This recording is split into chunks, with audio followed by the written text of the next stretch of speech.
சூப்பரான ஒரு குட்டி கதை, அருமையான கதை கேளுங்க. ஒதுக்குப்புறமா ஒரு ஊரு, அங்க 8 சென்ட்டுக்கு நடுவுல 3 சென்ட்ல ஒரு வீடு.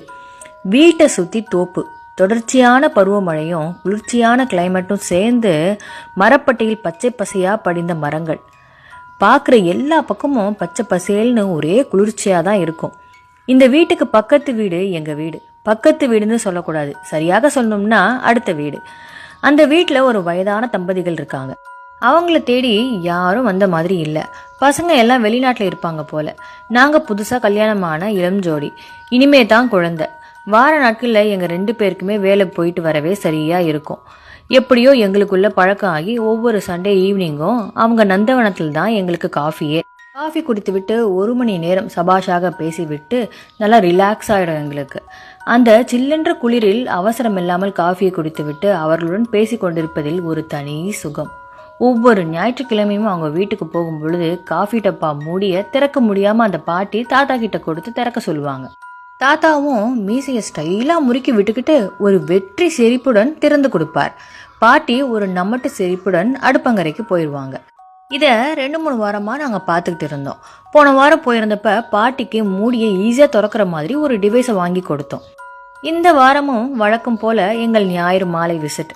வழக்கம் போல காஃபி டப்பாவுடன் தாத்தாவை அணுகினார் பாட்டி.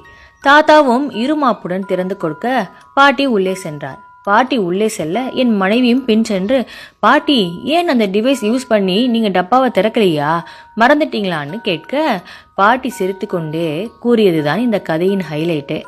குழந்தை, இந்த மூடியை திறக்க எதுவும் தேவையில்லைம்மா, நானே திறந்துடுவேன். அவரை நான் திறக்க சொல்றதுனால அவருக்கு என்னை விட பலசாலின்னு ஒரு பெருமிதம், சந்தோஷம்.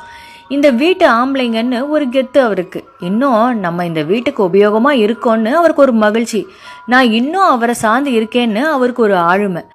திருமண வாழ்க்கையின் அடிப்படையே ஒருமித்து வாழ்வது தானே. இன்னும் வாழப்போறது கொஞ்ச நாள் தான்.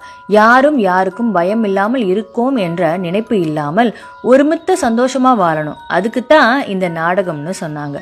கொஞ்ச நேரம் என்னால் ஒன்றுமே பேச முடியல. இந்த மூடியில் இவ்வளோ விஷயம் இருக்கான்னு.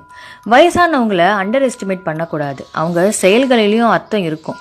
தன்னால யாருக்கும் பிரயோஜனம் இல்லைன்னு ஒரு நினைப்பு யாருக்குமே வரக்கூடாதுன்னு எவ்வளவு அழகா சொல்றாங்க, செய்யறாங்க. இந்த பாடம் எல்லாம் எந்த பள்ளிக்கூடத்துல சொல்லி கொடுக்க முடியும்? மாட்டாங்க இல்லையா? இந்த மாதிரி தாத்தா பாட்டிகளை பார்த்து தான் நாம கத்துக்கணும்.